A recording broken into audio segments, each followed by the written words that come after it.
The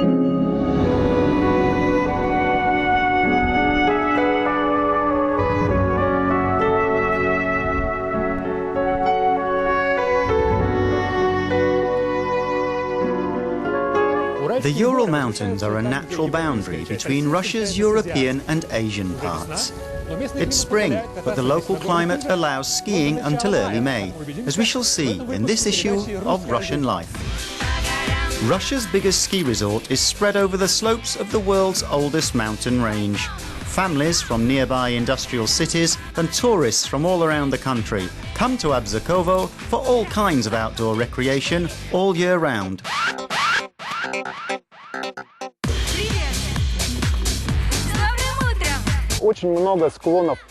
There are plenty of gentle slopes, excellent for beginners, so you can visit with the whole family. That's why I think the Urals are just perfect for promoting skiing and snowboarding in Russia. И поэтому, на мой взгляд, уральские горы, они просто великолепны для популяризации нагорных лыж, для катания. The great steppes at the foot of the Ural Mountains have seen a number of different cultures that have superseded one another over the course of centuries. Just a couple of hours away from the ski slopes, this open-air museum tells the local story. Arcane shows history's ancient dawn and recent past.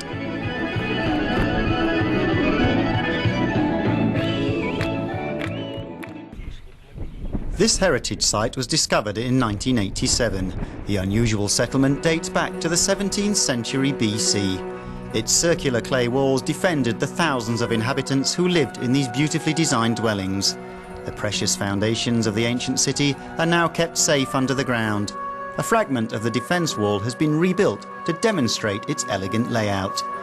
This unique site was meant to be flooded for a water reservoir. It was saved at the very last moment by a big campaign to protect it.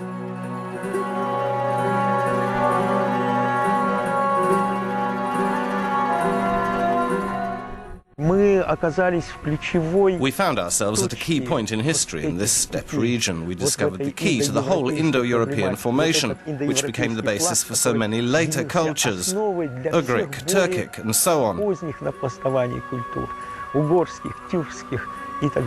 Of course, we couldn't miss this opportunity to showcase the wonderful history of this steppe and its relations to world civilizations. Archaeologists found marks of an advanced prehistoric people occupying this area from the 3rd millennium BC. Local hunting tribes discovered how to domesticate horses and made the important shift from temporary shelters to permanent dwellings.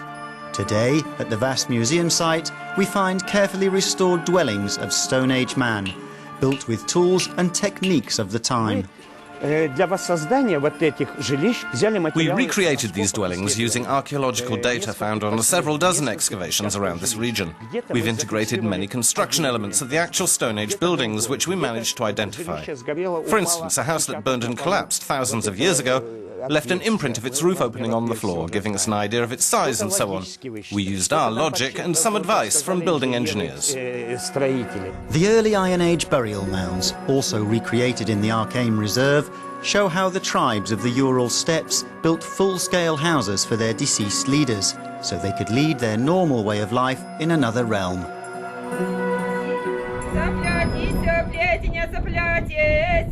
The voyage through the Urals past ends at the 19th century style Cossacks estate, where traditional Russian arts and crafts are kept alive by local folk culture devotees.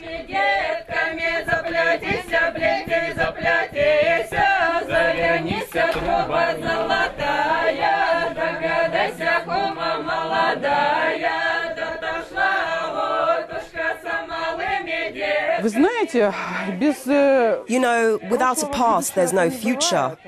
People who forget their past lose the links to their culture, especially in today's urbanized world.